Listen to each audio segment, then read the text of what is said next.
to the Doctor's Corner with Dr. KLINE and JONELLE ELGAWAY.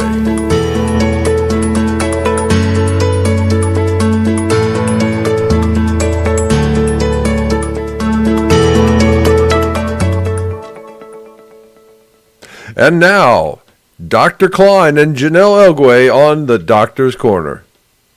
Good evening and welcome to the Doctor's Corner on KA360 Network with co-host Dr. KLINE and I'm JONELLE ELGAWAY. There are two ways to listen into tonight's program: through our website www.cawnatation.com or YouTube channel The Doctor's Corner. Make sure to please subscribe to our YouTube channel to get reminders of when we are on live. Dr. KLINE loves to hear from you and answer all your questions from our mailbag.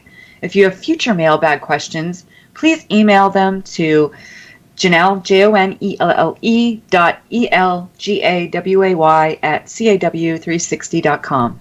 If anyone would like to call in with a question this evening, you can do so at 415-403-2715.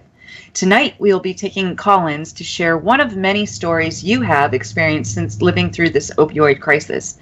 If you do call in and want to share, please stay to about 3 to 5 minutes. We also have Grace joining us to share her journey. Before we start, Dr. KLINE, is there anything newsworthy that has occurred recently that you'd like to share with us? Well, the big news continues to be the FDA and CDC realizing that there's a lot of people out there who have been tragically harmed by the CDC guidelines. So there's a lot of running around, kind of like fifth graders, after they've been caught smoking in the bathroom, and going, oh, no, well.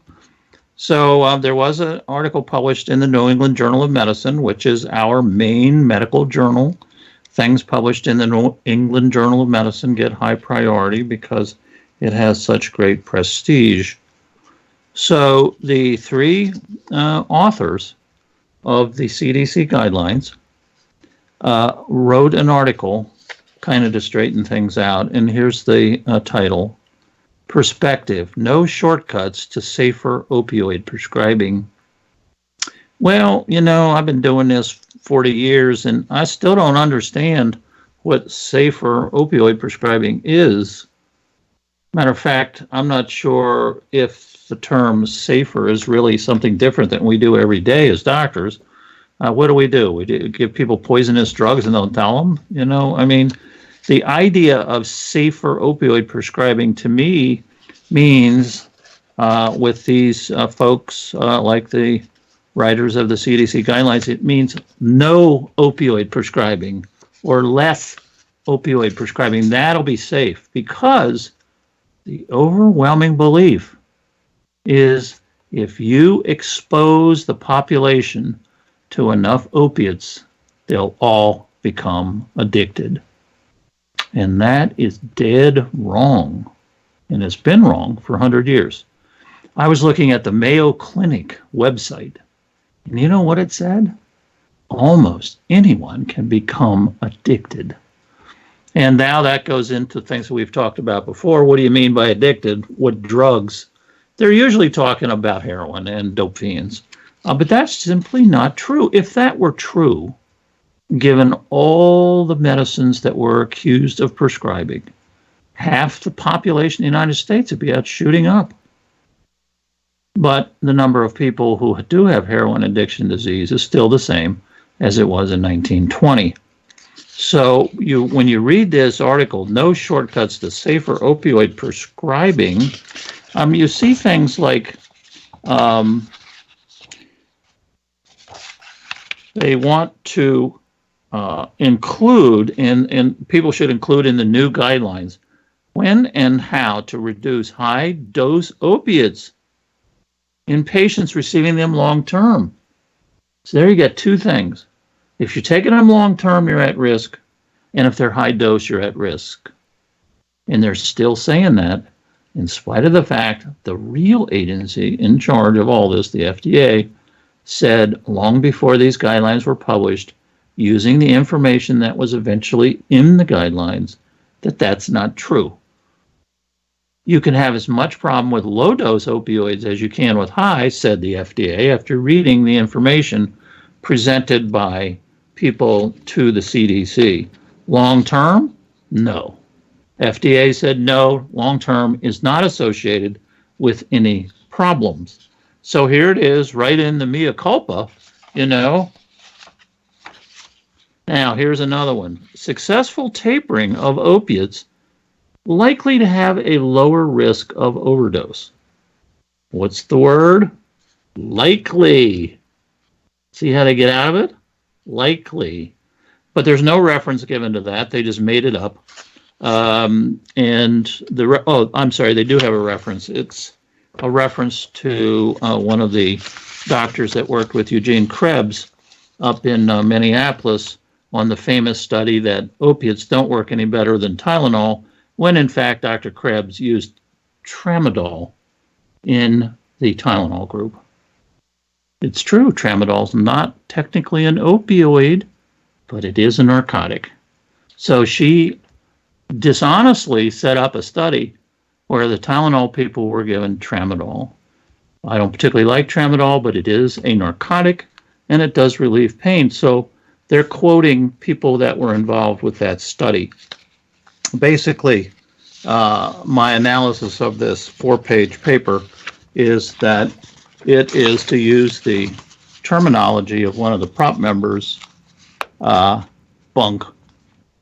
It's sad that the New England Journal would actually publish this, but the problem is that the fear of opioid addiction is also in the editors at the New England Journal. So we're really, battling a big avalanche coming down the hill, and it's hard. We're going to duck and eventually pop our heads up and climb up the hill and tell people what the real story is. Janelle, do you have some mailbag questions? I sure do. Okay, the first one is, does anyone know a good doctor in Mecklenburg County, NC, who feel the same way Dr. KLINE does about pain meds? My mom needs Ultram, but doctors give her such a hard time about it. What can I do? Well, this is the age-old question. The forest fire has swept through the medical community at a much greater rate and intensity than anyone believed. And it's after 3 years of the horrible suffering that the CDC and especially the FDA are talking about. It's still going on. And we are trying to think of plans to deal with this. And one of the plans we're hatching, and this is in a hatching stage, is to set up people in practices who are willing to take patients who will see 2 doctors or 2 practitioners, who will sign a palliative care certificate, who then will do a background check, criminal background check. It's sad that we have to do this kind of stuff, and a one-time urine drug test. And then the patient's going to be certified, just like a certified used car. I got the idea when I was driving by this used car lot. Certified.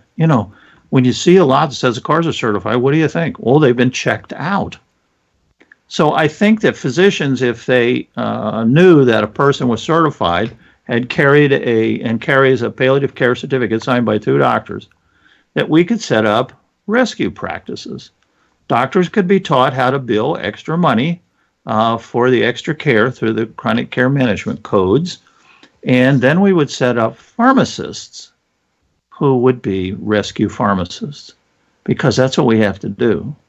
We have to rescue people. The government still has no idea how extensive this is. Then when you go to the pharmacist with your little card that you've been certified, then the pharmacist can relax. The 2 doctors are certified, background check. So this is not going to be somebody that they're going to get into trouble with who's diverting. And by the way, diverting is a police matter, just like stealing my car off the parking lot. If somebody takes a prescription of mine and goes and sells it, that's stealing, like stealing my car. So if people stole my car, would they arrest me? Put me in prison for 20 years because I couldn't figure out that somebody was going to steal my car? That's exactly the same thing that's happening. We've got a couple of people on trial right now, other doctors, who had no idea these hustlers were conning them out of their drugs.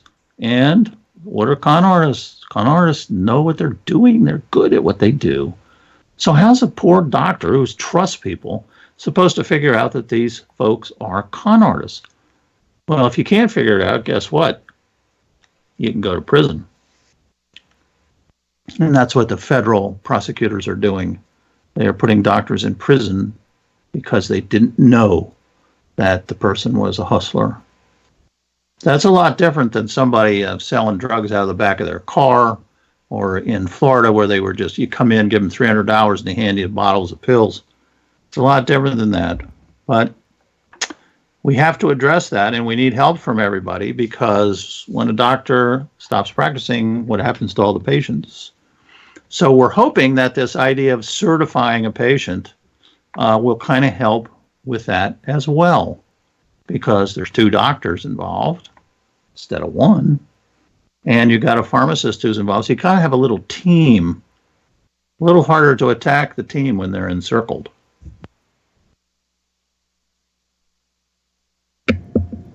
Are you there, Dr. Kline? I hit the cough button. Oh, okay.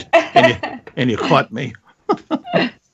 So, yes, now do you have another question? Yes. So to answer, how to find doctors, the best way is to talk to your friends and then submit a letter in the mail to the doctor, kind of pitching yourself about how you would like to come and join the practice, listing all the problems you have with your pain last.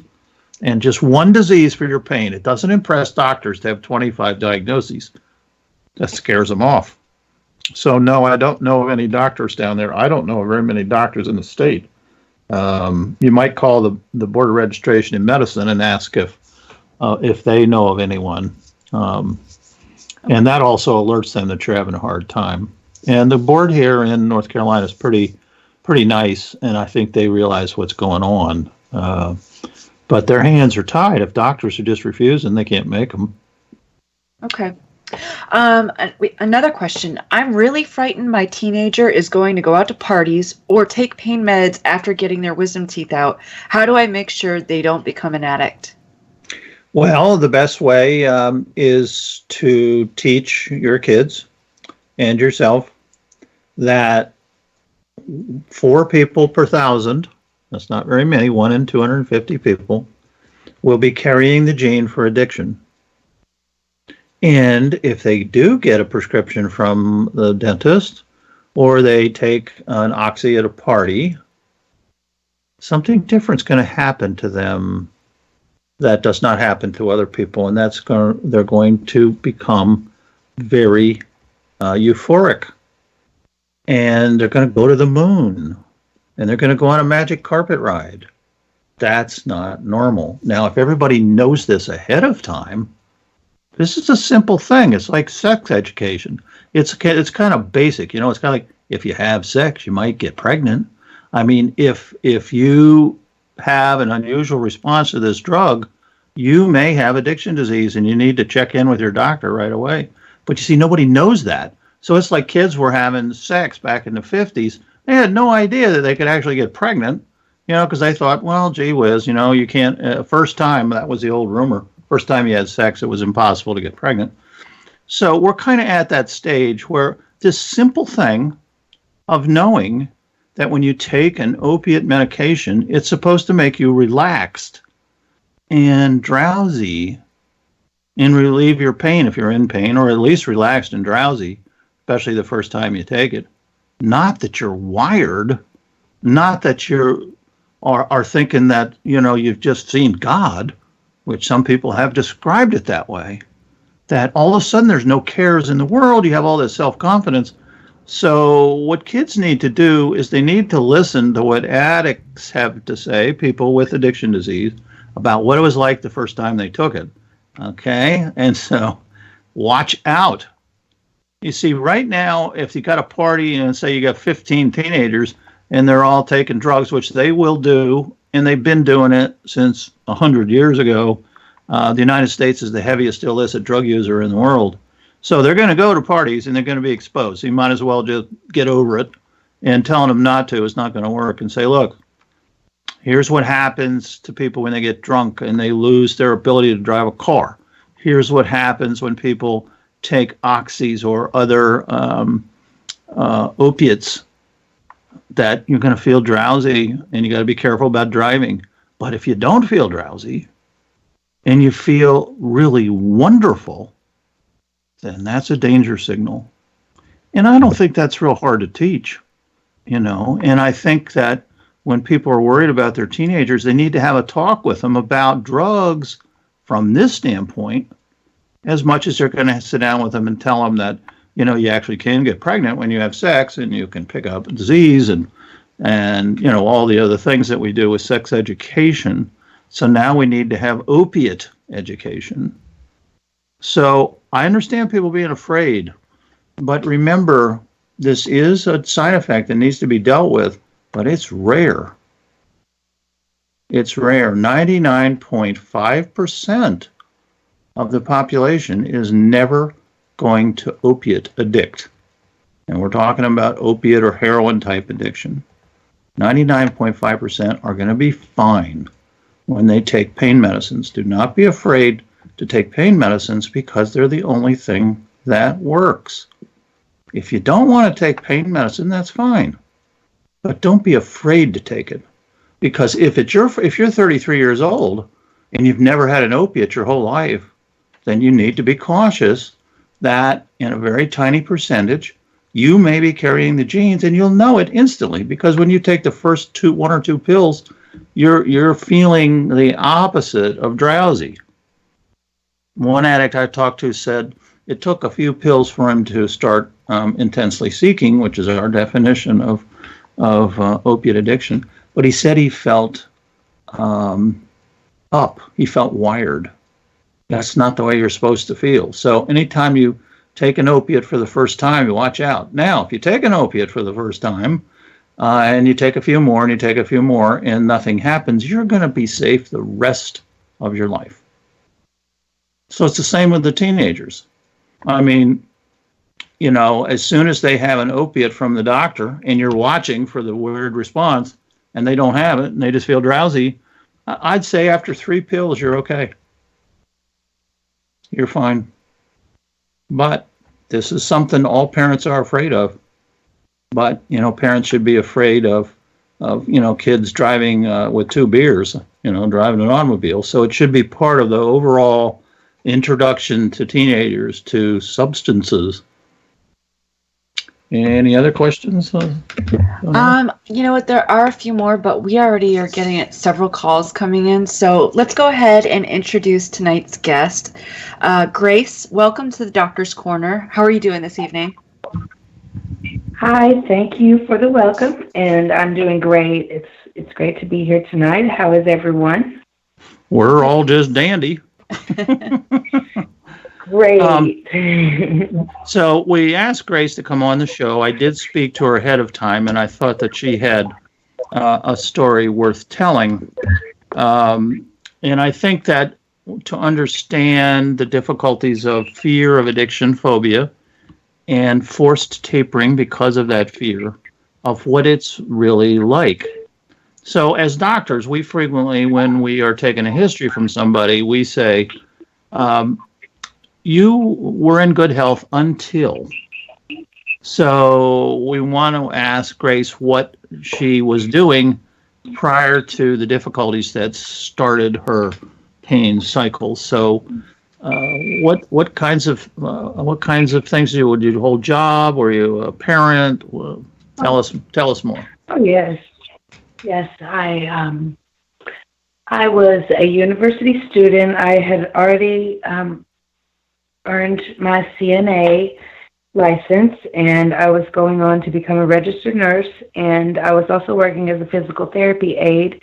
I became a single mom. I wasn't always single. I was married, but went through a divorce and became a single mom, and still was living great. I mean, we had a great life. We would go to the beach every summer, and we would go to New York and different places, just different locations that we just loved to travel to.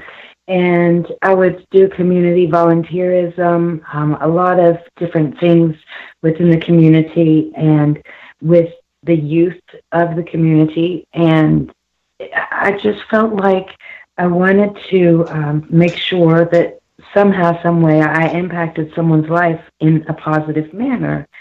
And I would, I was able to go on hikes and go swimming and fishing and running and dancing and just so many wonderful things, writing. I would I'm really doing a turnaround after all this has happened, but my life was great. It was really, it was good. Life was good. So then And what happened? So something happened then to change that. About how old were you when you had I was in my upper 20s, and Okay. I was involved in several car accidents from the age of 19 until this time. Some were fender benders and some were some serious accidents, mechanical failure.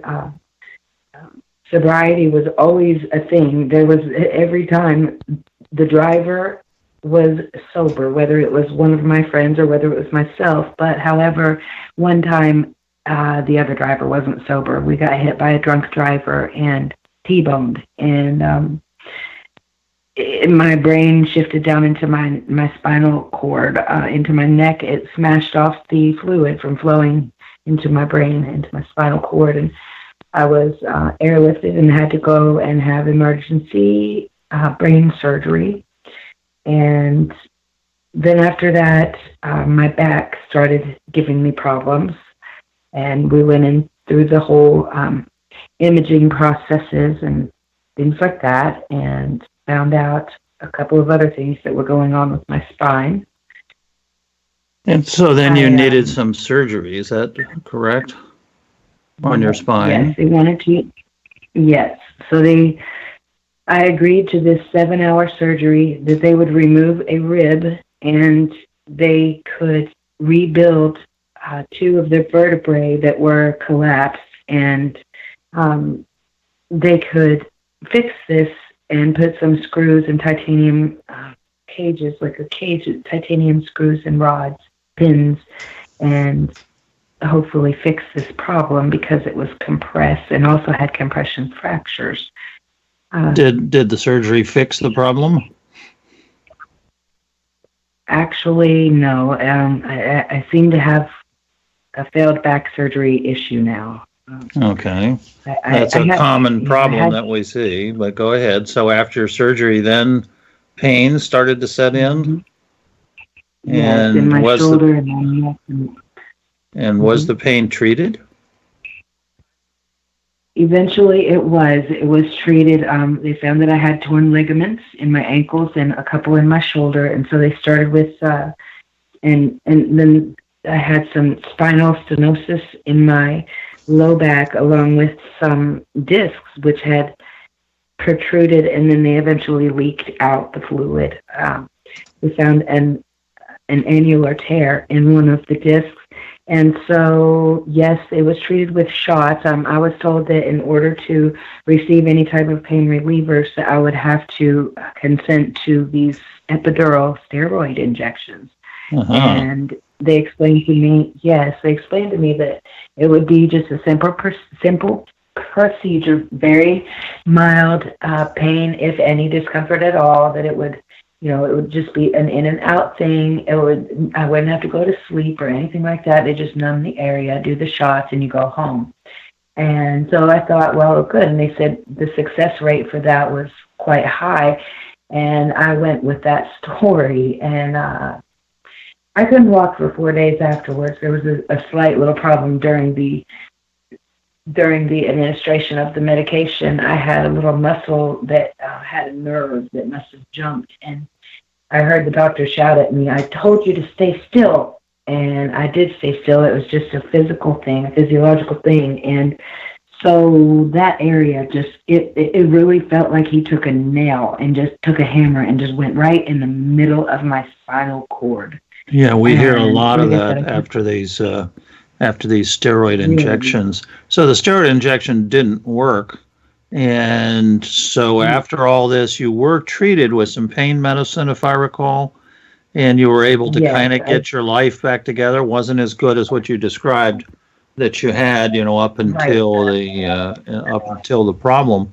But so the pain medicine worked, and you were able to tell us what you were able to do on the pain medicine.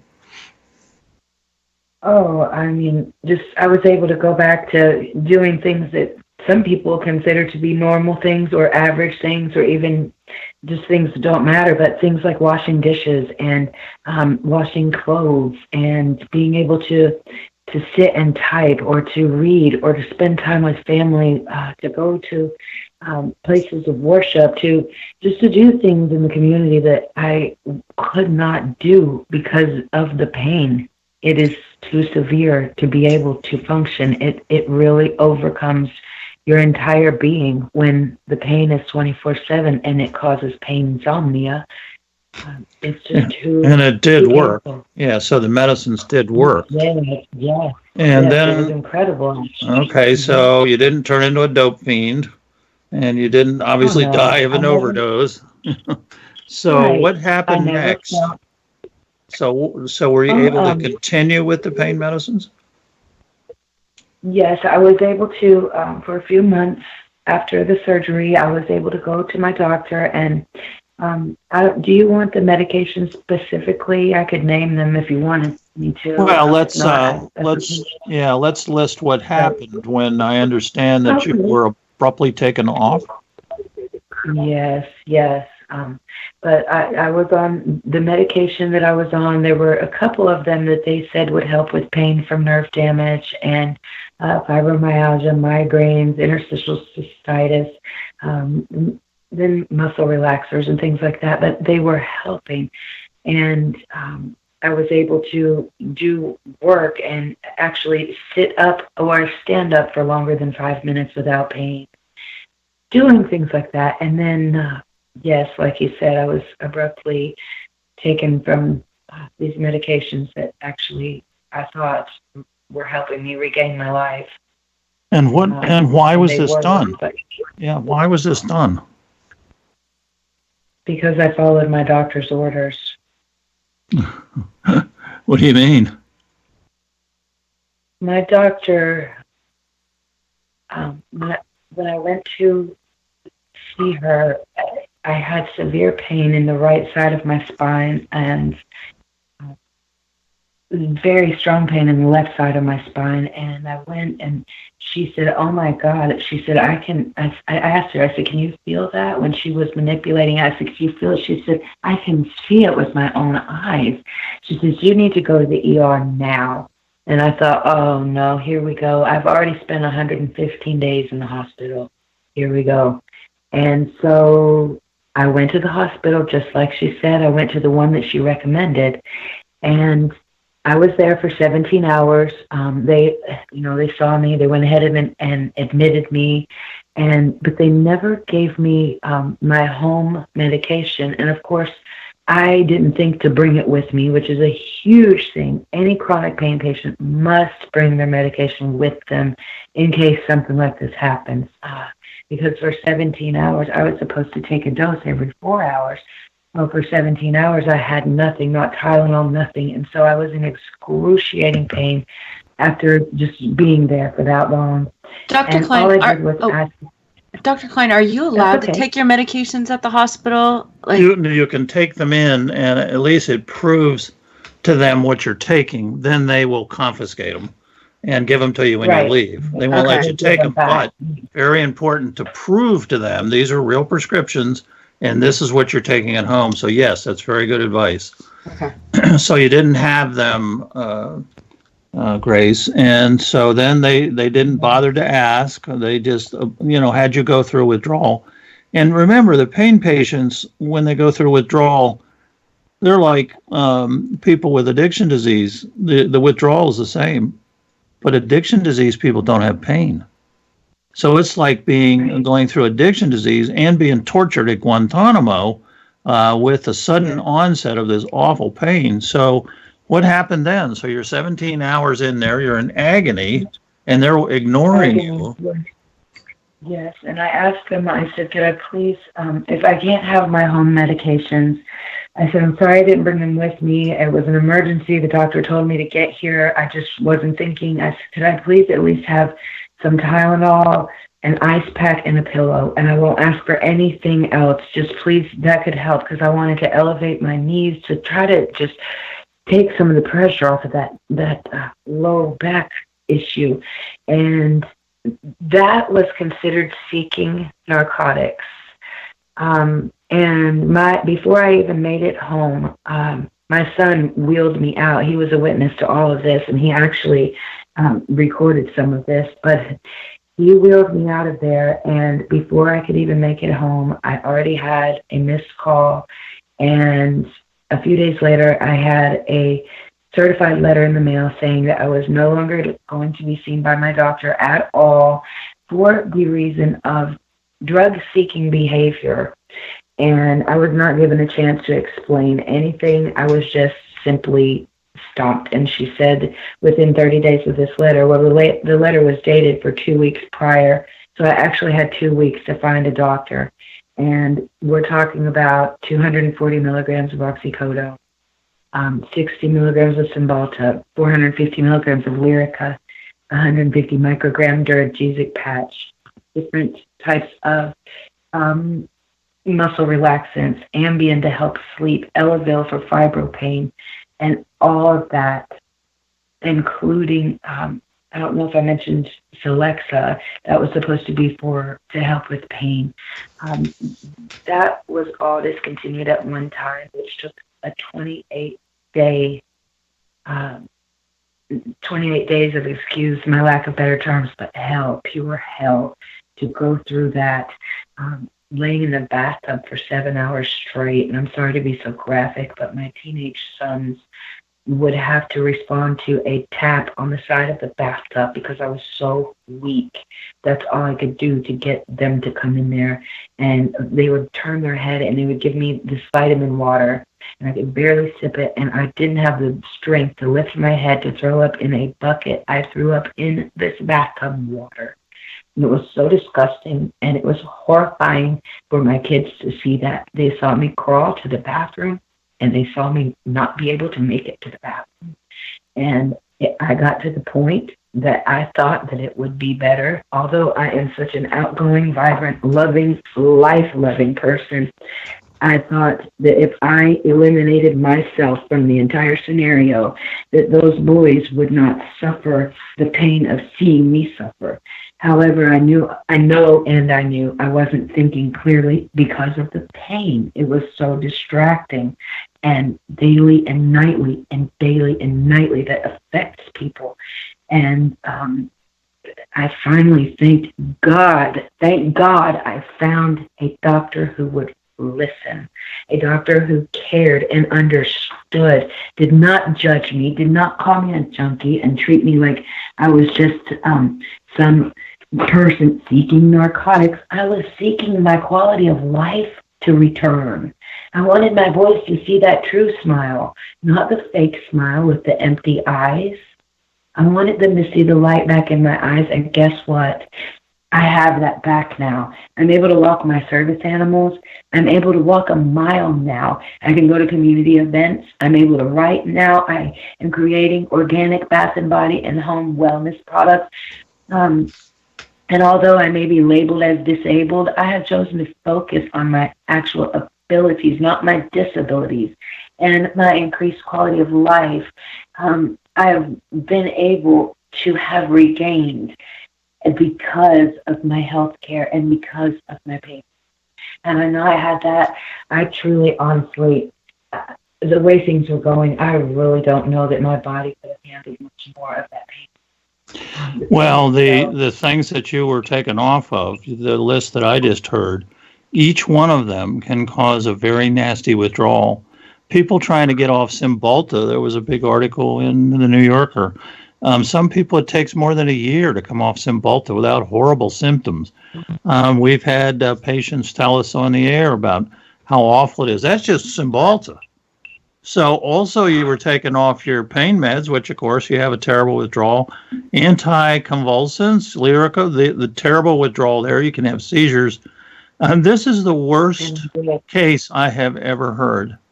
I have never heard anything this bad because you were on so many medicines, by the way, most of them not approved by the FDA, like antidepressants, given by ignorant doctors, and then to abruptly have to stop each one of those patients, each one of those medicines you mentioned has a serious withdrawal. So we won't discuss the doctor on the air, but wherever she is, she's responsible. So it's nice that you got your life back together, which also proves that because you were functional on pain medicines, that pain medicines do actually work to restore your life. I think you're a very courageous person. I just can't imagine somebody going through. It's hard enough to withdraw from just one of those. But these are the stories that we're hearing about this withdrawal stuff, and it's coming from people who say, no shortcuts to safer opioid prescribing. Oh, if you're going to taper, why don't you taper slowly? Why don't you not taper at all? What's the reason for this tapering? Oh, because of risks. Risks of what? Oh, risks of overdose. Well, I can tell you on the air today, as of yesterday, that I am now 100% based on reviewing 6 papers that the number of people dying from overdose each year who are not street addicts, who are regular folks like Grace, 500 people a year. Not 40,000, not 60,000, not 30,000, not 17,000 that die in the streets from overdose, 500 people. So all of these programs, all of this tapering of people like Grace are to try to save 500 people a year. That's 1 per million. So you're going to screw everybody else and put them through what Grace went through because you think maybe they're going to become addicted because you're so ignorant you don't check the facts. You don't do simple math. There's 1 million addicts in the United States. Boy, that's a lot. Well, not divided by 320 million people. That's less than 1%.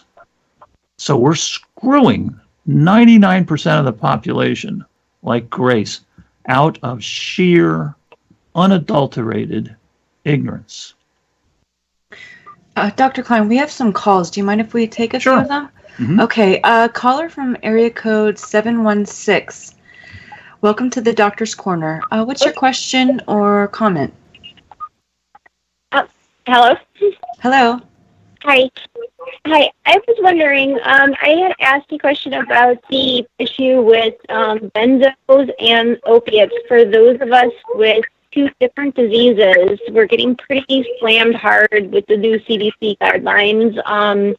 We have a muscular disease like dystonia that we use a dose of a benzodiazepine like Valium in order to swallow with like cervical dystonia in order to stay alive, basically. Swallow, we don't choke on our food. It allows the muscles to relax along with the Botox. And then on top of that, we have a degenerative disease or another disease that is painful that we have been on low dose or instant release opiates for like 10 years.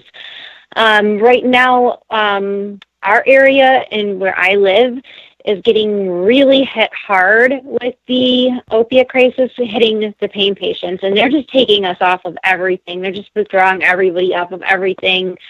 And a lot of us that are taking these dual medications for 2 different diseases are being told we literally need, my doctor sat me down and actually told me, this is I don't know if I can say it on the air, the crappiest thing that you have to deal with, and I'm sorry you have to deal with it. It's not right, but you really have to choose whether you want to choose to have a medication that's going to allow you to stay alive and chew and be in pain, or if you want some pain coverage. And then I don't know what happens after that. If you choke, or whatever. You need to choose. And this was being told to a couple of us around here. I know me, I'm going through this, and other doctors are kind of shaking their heads going, wait, this is ridiculous. And our pain doctors, the pain doctors we have left here, they wiped us out. We have like 3 left in this county. And they're basically telling, they sat me down and told me I have to make this decision. So it is basically living with the benzo so we can eat and chew and not choke, get that muscle relaxation, but live in severe pain. And I'm on homemade care as it is. I can't even vacuum right now. I'm in so much pain. Or we can choose some pain control with an opiate. And then if we choke, we choke. Or if the spasms happen and, we can't do anything about it. And so basically we have to choose. And we don't know what to do. I mean, we want to live, but we don't. You need to find other doctors, but you can start by saying, now, wait a minute. Okay. I think it's getting to the point. It's kind of like somebody comes in your front yard and says, you know what? That dog of yours is always barking. Would you please shoot him? What would you do? Would you go, okay? So if somebody says you're going to have to take off this medicine and shoot yourself, we've got to figure out a way to fight back, and that's tricky. One of the things you can start with is, whoa, wait a minute, doctor. These things have been working. What are you concerned about? Oh, an overdose. Wouldn't that have happened already? Now, you're liable to irritate him, but so what? He's sitting there telling you to stop taking the medicine. Shoot your dog. Oh, all right. No, you're not going to say all right. You're going to say, doctor, this is putting my life in danger. And you know what? I'm going to file a complaint with the Board of Registration. I'm going to talk to my lawyer. And I'm going to put you out of business. And everybody, when I go through these little, oh, no, you're supposed to be nice to the doctor. Wait a minute. He's telling you to shoot your dog. Don't be nice to him. Stand up and say, what are you doing? Why are you doing this? It's already working. I have an unusual disease where I need this. This is a disease-specific drug. Well, they're probably not going to, and say, well, doctor, I don't think I want to be in your practice anymore. Because why be in his practice? Or her practice. Well, there's so few doctors, though, that are out there that will even take a palliative care patient. So, I mean, we don't really have a lot of choices, do we? No, you don't. And, but I'm not one to just go shoot my dog. So, right. I think you should file an emergency complaint with the Board of Registration in Medicine. And you just go on Google and look up medical board. It'll get you there. And then you file an emergency complaint. I have a disease that if I do not take my medicines, I could potentially choke and die.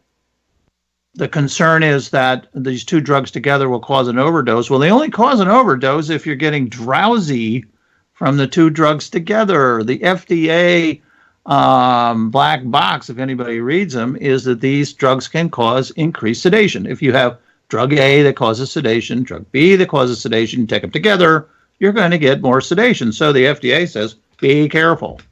Mm-hmm. Well, after you're careful and you've taken it and you're doing fine, you're not going to suddenly overdose. The ignorance and fear on the part of doctors is just stunning.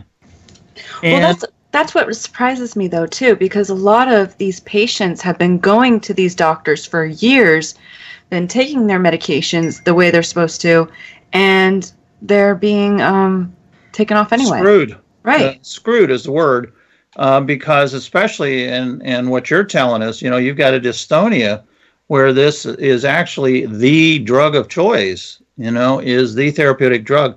I think you got to retaliate, I really do. And if it doesn't work, it's not working anyway, so you file an emergency complaint with the board and everybody says, oh, he'll dump me. No, actually what happens when doctors get complaints filed against them, a lot of times they become more compliant. Yeah. And not less. So my advice is to fight back, but you you kind of do what you want. And the Board of Registration, is listening. At least in North Carolina, they're listening. And I don't know about your state, but they are concerned about these things. And you have a particularly valid reason because you have a primary treatment for your dystonia. All right, we're going to take another caller. A caller from area code 513. Welcome to the Doctor's Corner. What's your name and what's your question or comment? Just me, I'm online. 513. Yep. My name's Charles Lakes. I fell 3 stories back in 73. And I went through 9 operations trying to keep from taking pain medication. And eventually I worked 20-some years, and I get a regular heartbeat because of the pain and the suffering I went through. And then I started taking pain medication, which worked on me. I had trouble keeping my blood pressure under control, and taking the pain medication helped my blood pressure to stay good enough to... So anyway, I got it to where I was 90 or 120 over 80, in that range. And then, they took me off the medication here. And now my blood pressure is totally out of control, runs up to 200 over, 117, stuff like that. Why were you taken off? I was taken off because they said I couldn't take benzo and pain medication together, so I chose not to take benzo. Right. But then I started the VA, and every test I took was a false positive. So they kept dropping my pain medication down to 10s, where I was only taking 30s. It wasn't like, that I was taking a real big, heavy dose. Mm-hmm. Just trying to take enough to get by. I'm not really a great deal on these drugs. I don't keep taking more and more. I take the less as I can. Mm-hmm. But, I really do try to, not to take. I mean, I went through 9 operations trying to keep from taking pain medication. Right. A lot of people don't like taking medicines. I don't like taking medicines. Nobody does. But if they work, hey, they work. And, it's Mother Nature that gave us these opiates from the opium plant or from the poppy plant.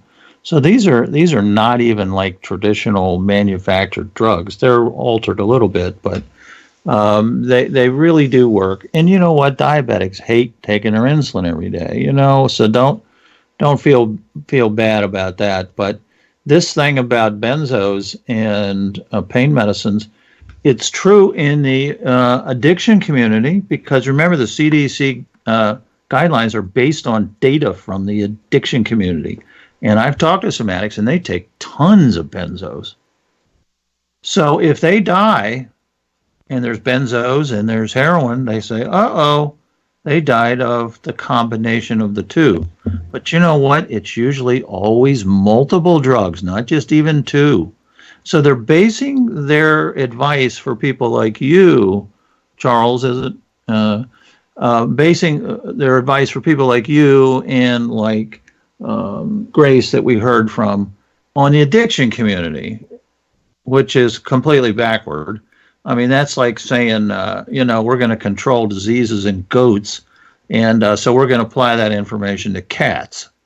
It's the same difference. There just aren't that many people having problems like yourself, but the ignorance is just awful.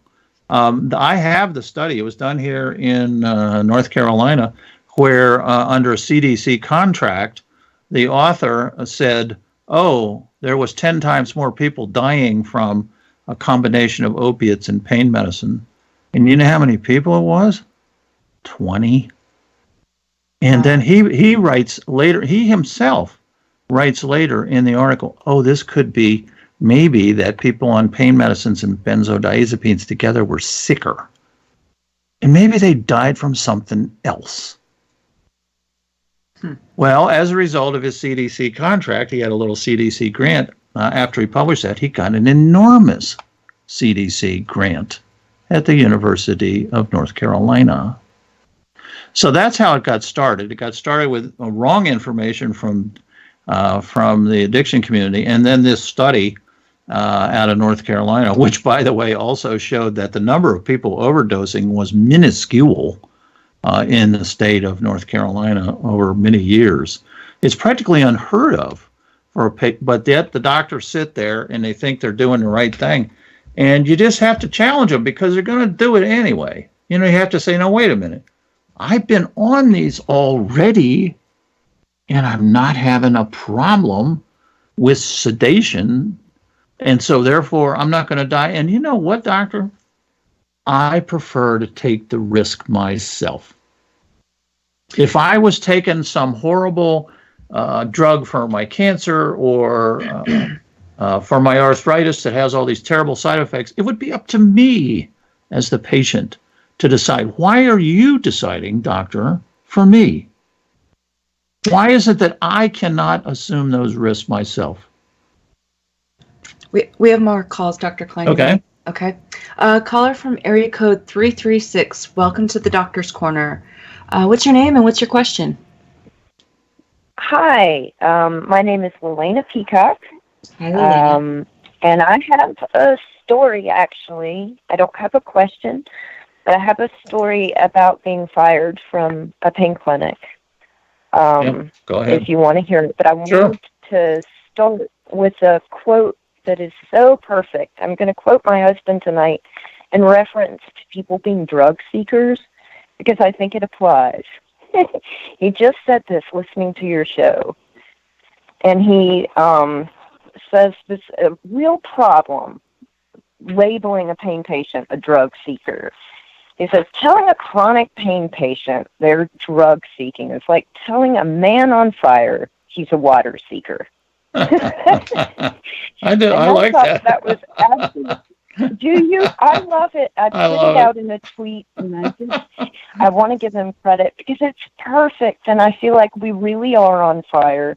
And you're very correct. We need to complain, and I'm going to be complaining about my story, but here it is for what it's worth.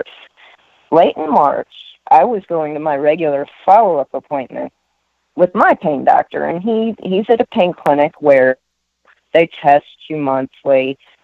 They do the urine drug tests, and he actually does a test in the office and then sends it off for confirmatory testing. And I'm pretty friendly with the receptionist, so I know how the day's going to go the second I walk in. We got along great. So, I knew something was right the second I got there that day. And the receptionist looked up at me like, why are you here? She just looked bewildered and kind of uncomfortable anyway. And I greeted her like I always do. And she said, Lelena, I don't have an appointment for you today. I'm sorry. And here comes the waves of fear. I'm like, what happened? Nobody called me? I admittedly hadn't checked the mail in a couple of days.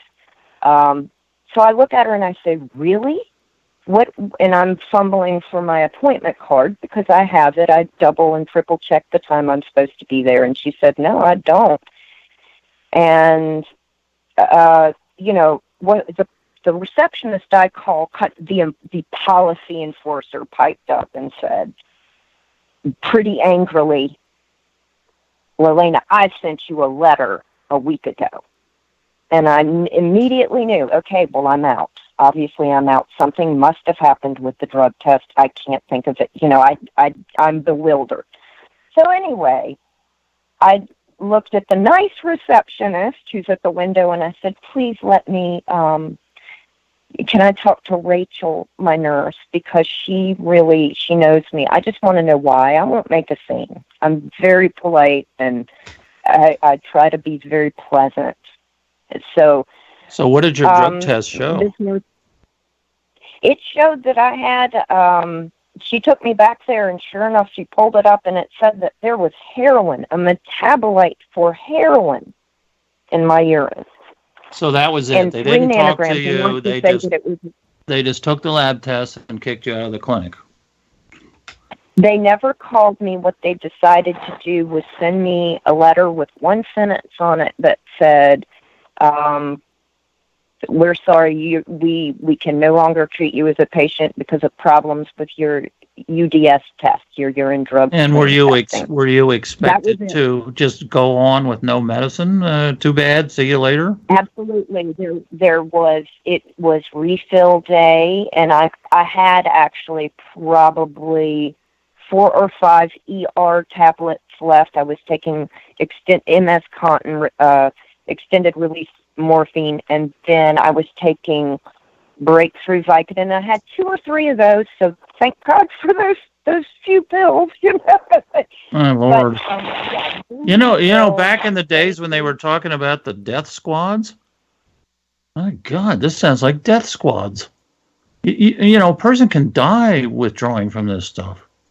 So what did you do? Hello? Kind of trying to guide me and help me right now. So there's that. But what the first step for me was educating myself, kind of a crash course in what is this? Well, how could this happen? How can heroin show up with my other prescribed medications when I've never even seen it in real life? So they wouldn't believe you if you said you're not taking heroin. They wouldn't believe you. Patients are all liars when it comes to opiates. Right. So and they wouldn't retest my urine. So were you able to finally get a test to prove you were not a heroin addict? Absolutely, I did, and I highly recommend every pain patient know about this. It was only $99. I did a test through LabCorp on my hair follicle, a hair follicle test, and it was worth every penny. And you can request them yourself, and there is a chain of custody. It has forensic value. They can't. So they do it right. Did you file a complaint with the Board of Registration in Medicine? I am preparing to do that very thing. I'm going to, yes, because I can't let this go. This is a very common problem, and you know we need to talk to some lawyers about what is the ramifications of labeling somebody that has a consequence. I don't know. I mean, I suppose I could say, "Oh, you're a thief." I mean, that would be awful, sure. You know. But you can sue people for saying these things. But thanks for sharing. I mean, what an awful story. But this is happening a lot. So thank you for calling in. Thank you. Yes, it is. Thanks, Lena, for joining us. Educate yourselves, folks. All right. We have one more caller, and we'll take that caller from area code 225. Welcome to the Doctor's Corner. What's your question or comment? Hi, this is Dr. Feldman. How are you? Oh, good, hi, Dr. Feldman. How are you? I just have a quick. I'm doing fine. Thank you. I have a quick comment. You know, I had a praying practice for 30 plus years. This past week, I've been trying to assist a physician, I won't say his name, who's in the middle of a trial where they're trying to put him in jail for the rest of his life. He's only 36 years old. And this is what I discovered. The government has a stable of highly paid doctors that they use as experts against other doctors. And so I read the reports on this particular case, which, you know, for lack of a better word, are how should we say, disingenuous. These people are paid, one of them is paid $550 an hour, the other one's paid $750 an hour. I have their names, and there are others. And in my opinion, you know, what we need to do is expose these people because they're scientifically, how should we say, challenged. Their theories are, as you say, incomplete. They're using data from erroneous sources. And, you know, I have 2 friends in jail that are good people, and they're seeking to put more doctors in jail. And so this discussion that we're having, I'm afraid that the horse is out of the barn, meaning they have instilled fear that is just, I just don't think logic is operative right now. And so I want to know your opinion about us publishing the names of these Oh, I think highly you paid should. experts. Yeah, no, they're assassins. I've Right, read exactly. I've read similar reports, and they're assassins. I mean, they are purposely trying to hang a doctor for $750 an hour. These are hired guns. Well, one of them is living in a $4 million house outside Dallas, and the other one's living in a $1.5 million house out somewhere in Manassas, Virginia.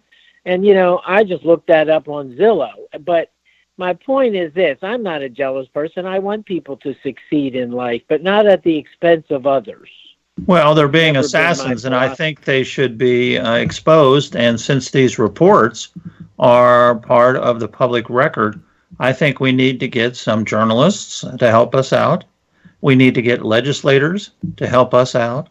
They need to read, we need to, as doctors, kind of explain these reports, make them double spaced and then put in comments about how this is assassinating another doctor. The reports that I have read of a similar nature are not true. They have information in there that is not true. And, you're right, Dr. Feldman. And, what I would encourage people to do is stand behind us as doctors. We really, this witch hunt, this is a witch hunt. This is no longer a metaphor for a witch hunt. This is really a witch hunt, because in 1692 and 3, people were hanged on false evidence. And when they stopped presenting false evidence, they stopped the hanging. So one of the things we can do is expose these doctor assassins, because what happens when a doctor goes to jail to all his patients, all the people that we're talking to today, suppose all these people, they're doctors who are treating them, just suddenly got trucked off to jail because they failed to detect some hustlers who were coming in and conning them out of their prescriptions, and they're holding us responsible. So tomorrow, if I'm a nice doctor and compassionate, somebody comes in and gives me a good story, that's what con artists are, right? I remember buying a set of encyclopedias when I was young, because the guy was a con artist, and I never got any encyclopedias, So, we need some support from people, and we need people to realize what's going on. And so thank you, Dr. Feldman, for bringing that up. I want to make one final comment that I think is very interesting, because we've been talking about urine drug testing called UDTs. Last year, apparently, or the year before, we spent several $1 billion on these urine tests, which is more than the entire budget of the Environmental Protection Agency, from one series of drug tests, urines. So we taxpayers and people who buy insurance are paying for this. So with things like this exposing, we live in a democracy, thank God, where we can really kind of say whatever we want. And we need to come forward, and we need help of legislators and of journalists. So, Janelle? Is Grace still here with us too? Or did she go? Yes, I am. Okay, great. Well, we're going to wrap up here. Did you want to say anything else before we got going? I just wanted to just encourage all the chronic pain patients and the families who unfortunately witness the debilitating effects of pain itself, and they feel so helpless. There is hope. There is hope. We have hope, and when we all can come together as one force, I believe it's a force to be reckoned with. And I don't think that there is any other way for us to make this change unless we come together as one. I see a lot of people going into one group or another group or another group. All groups need to come together as one huge group, and I know that is the intention of a lot of people. And we have to just fight, and a lot of us don't have the fight in us anymore. A lot of us are just so tired and so down, and especially the people that have been completely cut off of their medications, and they can barely deal with life. I just want to let you know there is hope, and we are fighting on your behalf. We're fighting on the behalf of those who have lost their lives because of suicide due to pain, and the families who still stand behind them, and who are left behind. We fight for you, and that's what we'll do until our last breath. We are fighting for all of the pain patients who need their quality of life back. That's wonderful. I kind of think of the big flying wedge, all the groups together. So we need somebody out there who's a good organizer that can organize groups. Dwight Eisenhower was that way during the Second World War. He had to unite all these different countries and all these different groups, but he did it, and they made a flying wedge that worked. So, Grace, you're absolutely right, and that's an excellent point. And I will say good night, and Janelle, okay. You get the last word. Well, just a reminder to tune in Sunday, 6 p.m. Eastern Standard Time for DPP Rally Talk Show with Claudia. A big thank you to our audience, to Grace, to all the callers, and to Dr. KLINE for taking some time out of your evening to join us here at the Doctor's Corner for your daily dose of truth. I'm Jonelle Elgaway with Dr. KLINE, signing off until next Tuesday. Have a good evening, Call Nation.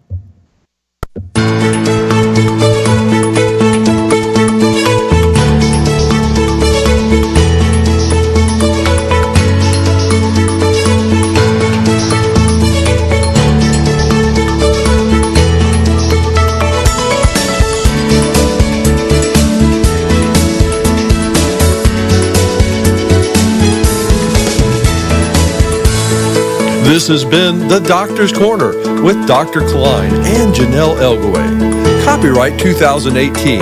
All rights reserved.